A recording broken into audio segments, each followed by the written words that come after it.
Dicen que el cuerpo no miente, y el de Anna Pappenheimer contaba una historia que ni los verdugos querían escuchar.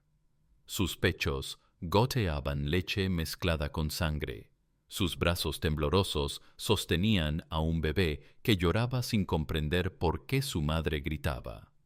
Era septiembre de 1600, en los sótanos del castillo de Múnich, y la mujer que había dado a luz apenas semanas antes ahora era despedazada por tenazas ardientes. Los jueces exigían confesiones, el bebé exigía alimento. Y Anna, entre espasmos de dolor, intentaba ser madre y víctima al mismo tiempo. No era una bruja, era una mendiga, no era una criminal, era una madre. Pero en la Baviera de Maximiliano Priene, la diferencia entre inocencia y culpabilidad se decidía con hierros al rojo vivo, no con evidencias. Mientras sus gritos resonaban en las piedras húmedas, los ciudadanos de Múnich ya construían las gradas en la plaza. Venían de toda Baviera para presenciar lo que llamaban la purificación del mal. Pero lo que realmente venían a ver era el espectáculo más macabro de la historia. Una familia entera siendo descuartizada viva durante 6 horas, mientras la multitud aplaudía como si fuera una representación teatral. Esta es la historia de los Pappenheimer, no la versión que escribieron los jueces, no la que justificó la Inquisición, sino la verdad que se hundió en la sangre de una plaza y en el llanto de un bebé huérfano. Una verdad que revela cómo la justicia puede convertirse en entretenimiento y cómo una sociedad entera puede encontrar placer en la destrucción de los más vulnerables. Para entender cómo llegaron hasta ahí, hay que retroceder. Los Pappenheimer no eran una familia de nobles caídos en desgracia, ni comerciantes arruinados por las guerras. Eran gitanos, mendigos, parias que sobrevivían en los márgenes de una sociedad que los consideraba menos que animales. Paulus Pappenheimer era un hombre de unos 40 años, curtido por el hambre y la intemperie. Durante décadas había vagado por los caminos de Baviera con su familia, ofreciendo servicios como ojalatero ambulante, limpiador de establos y cazador de vagabundos. Sí, cazador de vagabundos. La ironía era cruel. Un marginado que perseguía a otros marginados para ganarse unas monedas del Estado. Anna, su esposa, había parido 5 hijos en cunetas y establos. 3 habían sobrevivido: Joel, Gumprecht y Michel. El cuarto, un bebé al que nunca pusieron nombre oficial, había nacido cuando la familia ya estaba siendo perseguida. Y en septiembre de 1600, cuando la detuvieron, Ana aún lo amamantaba. La familia se movía por Baviera como sombras, instalándose en los bosques durante el día, mendigando en las aldeas por la noche. Vivían de la caridad, del robo menor y de la prostitución ocasional. Ana sabía que su cuerpo era el único capital que tenían y lo usaba para alimentar a sus hijos. Su cuerpo no le pertenecía. Era una herramienta de supervivencia en un mundo que no tenía lugar para ellos. Pero en 1600, el Sacro Imperio Romano Germánico atravesaba una crisis de paranoia. La Contrarreforma había llenado los púlpitos de sermones sobre demonios y brujería. Las guerras de religión habían sembrado desconfianza en cada aldea. Y cuando las cosechas fallaron, cuando las enfermedades se extendieron, cuando los niños morían sin explicación, la gente necesitaba culpables. Los Pappenheimer fueron perfectos. Eran extranjeros, pobres, diferentes. Hablaban una lengua que los campesinos no entendían. Tenían costumbres que los burgueses consideraban paganas. Y, sobre todo, no tenían protectores. Nadie los defendería. Nadie lloraría por ellos. En julio de 1600, un comerciante de Ingolstadt acusó a Paulus de robar 2 caballos. La acusación era falsa, pero no importaba. Un gitano acusado por un ciudadano respetable no tenía defensa. Paulus fue arrestado, torturado y obligado a confesar. Pero los jueces no se conformaron con un simple robo. Querían más. Querían una conspiración. Querían brujería. Bajo tortura, Paulus confesó no solo el robo, sino también pactos con el diablo, asesinatos rituales y una red de complicidad que abarcaba medio imperio. Cada nueva confesión traía nuevos arrestos. Cada nuevo prisionero, nuevas torturas. Cada nueva tortura, nuevas confesiones.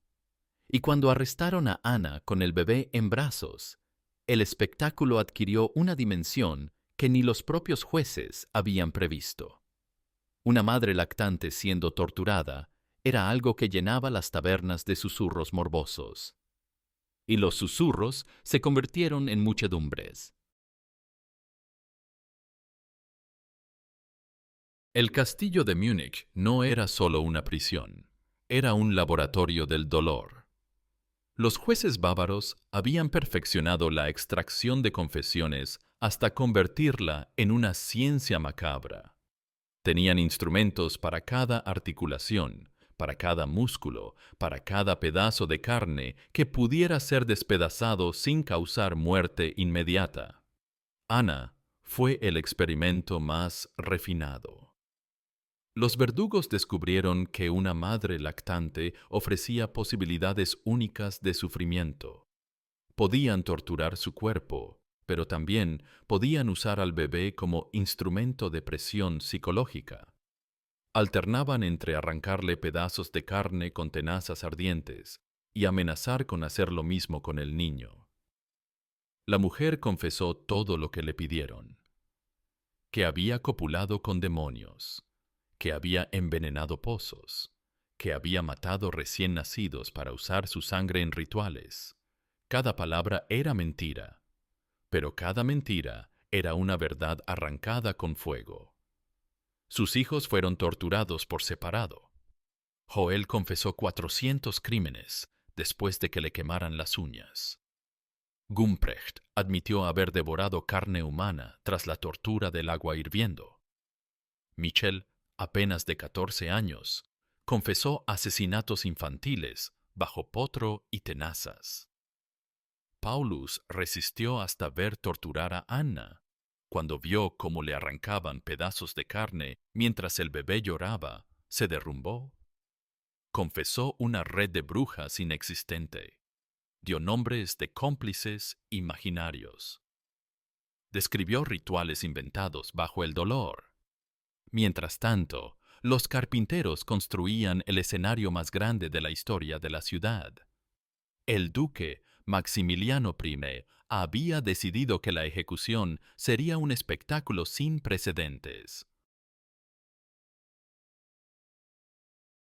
La mañana del 29 de julio de 1600, la plaza de Múnich se llenó de gente antes del amanecer.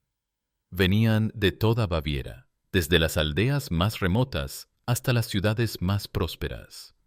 Comerciantes que habían cerrado sus tiendas, campesinos que habían abandonado sus cosechas, nobles que habían cancelado sus cacerías. Todos querían ver el espectáculo. Las autoridades habían convertido la ejecución en un festival. Había puestos de comida, vendedores de cerveza, músicos que tocaban entre los instrumentos de tortura.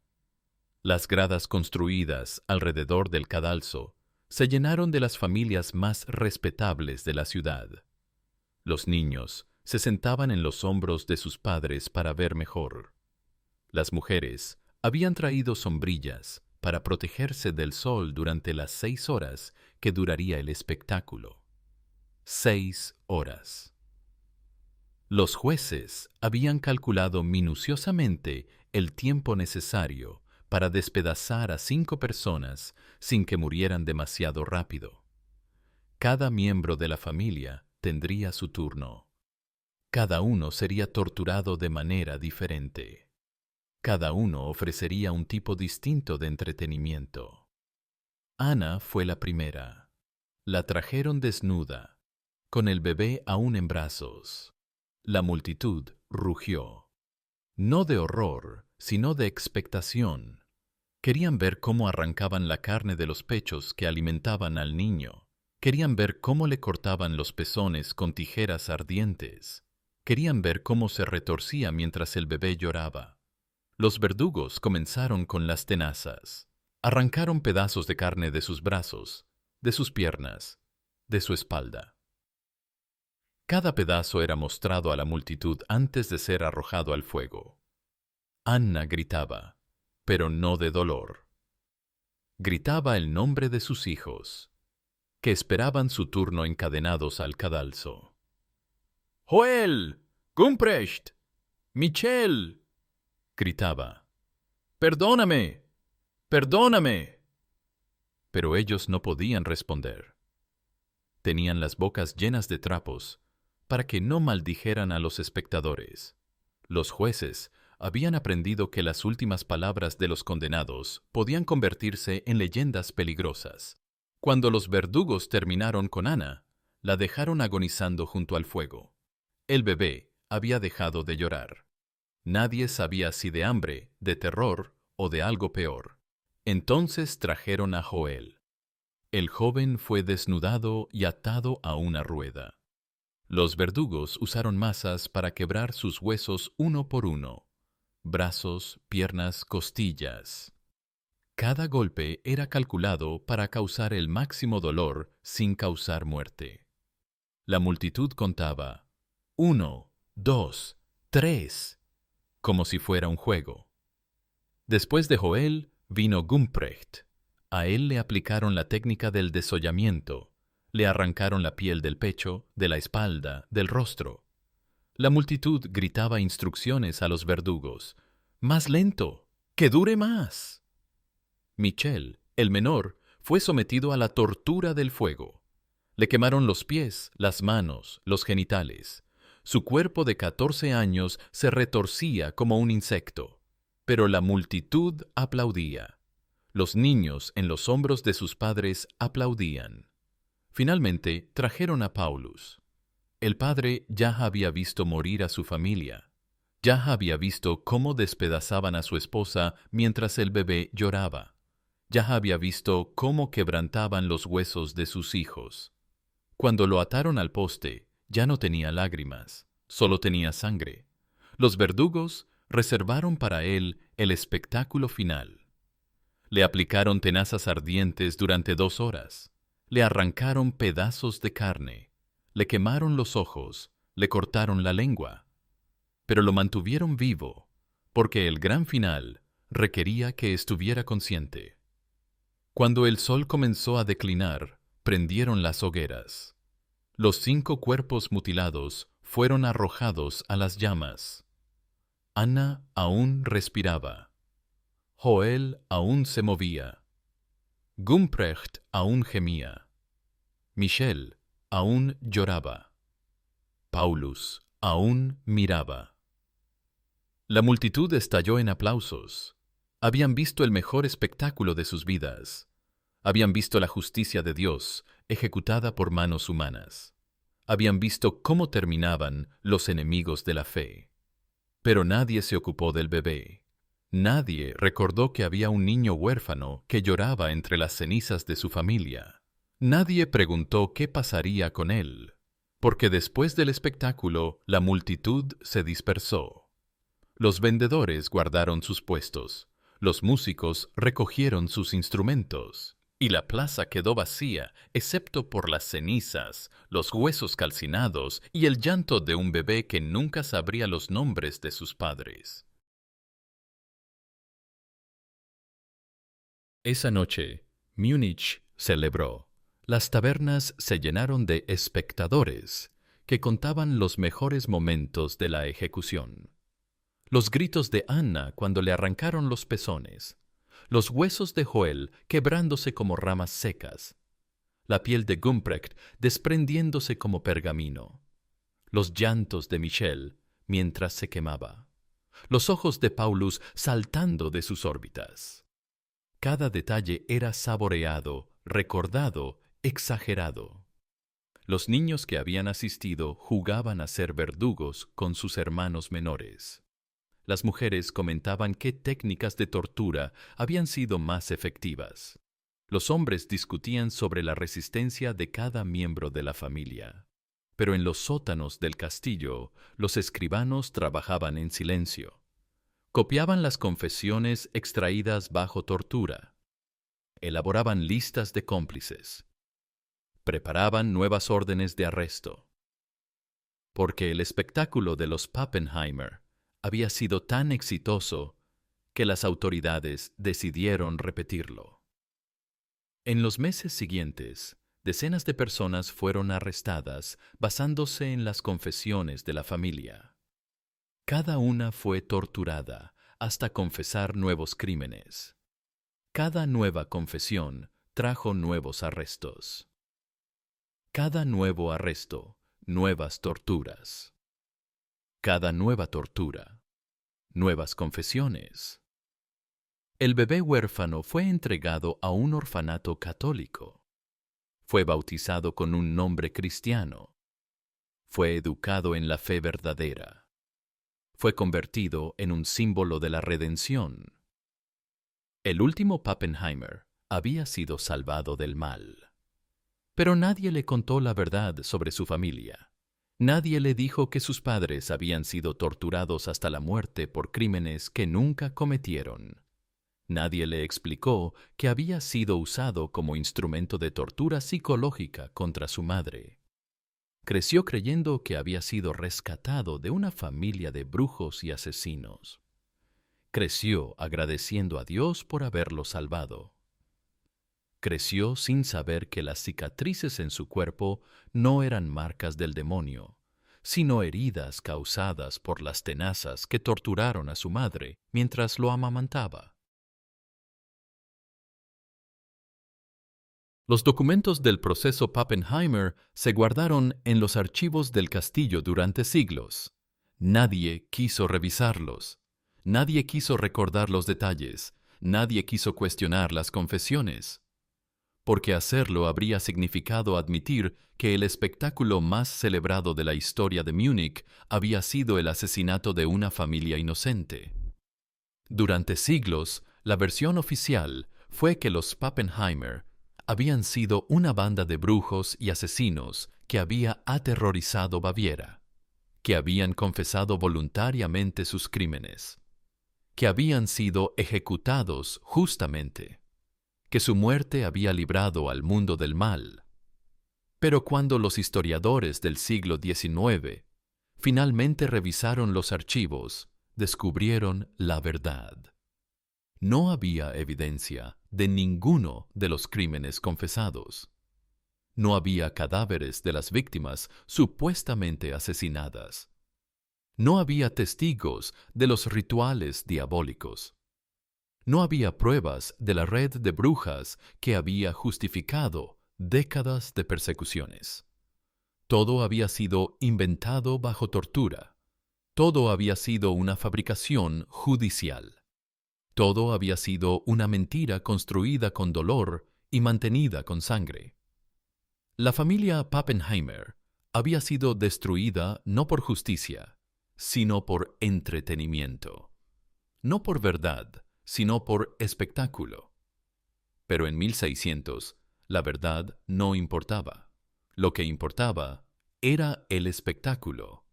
Lo que importaba era el entretenimiento.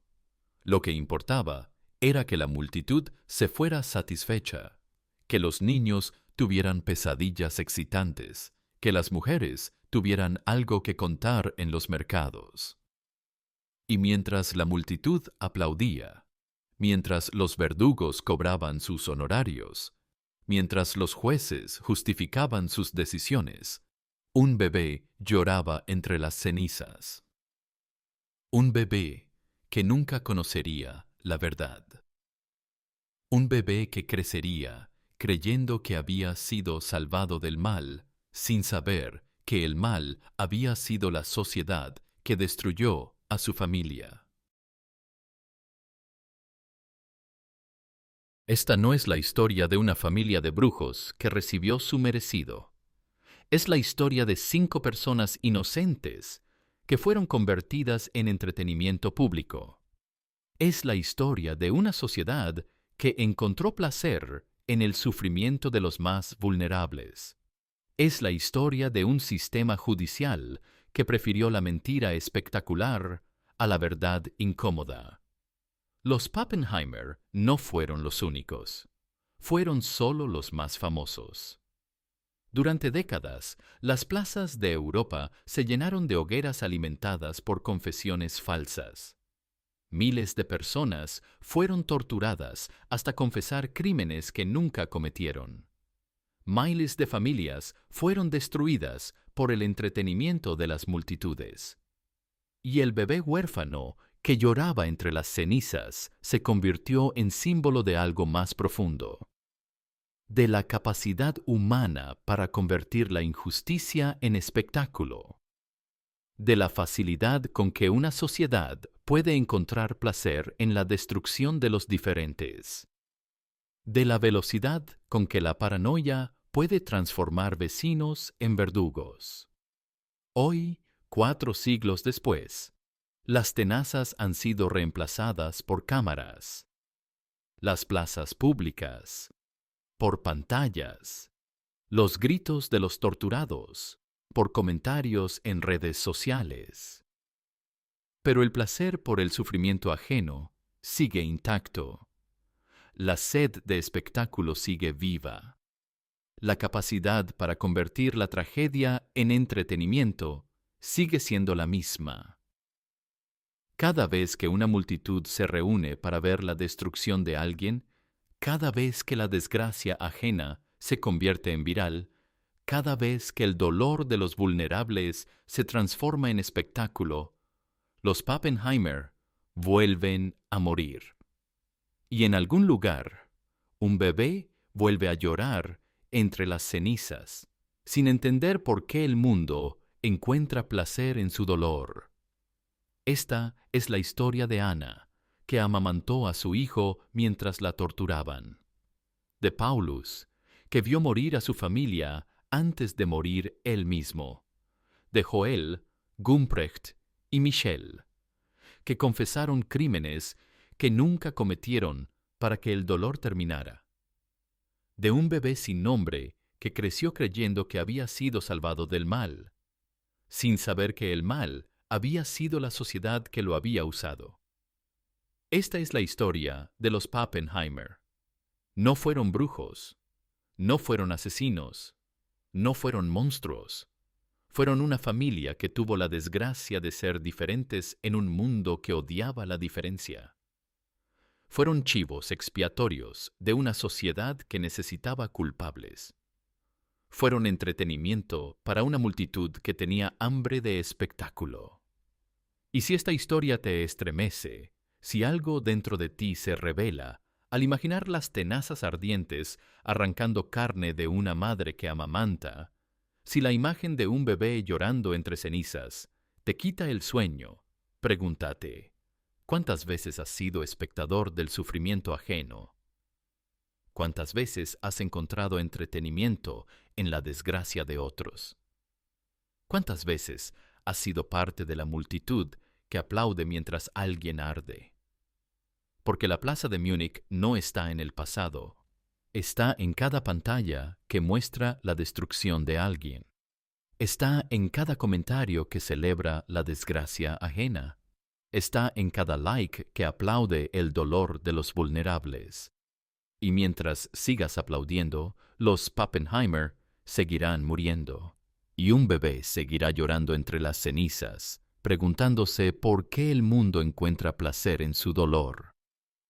La justicia se convierte en espectáculo macabro. Historia real que estremece.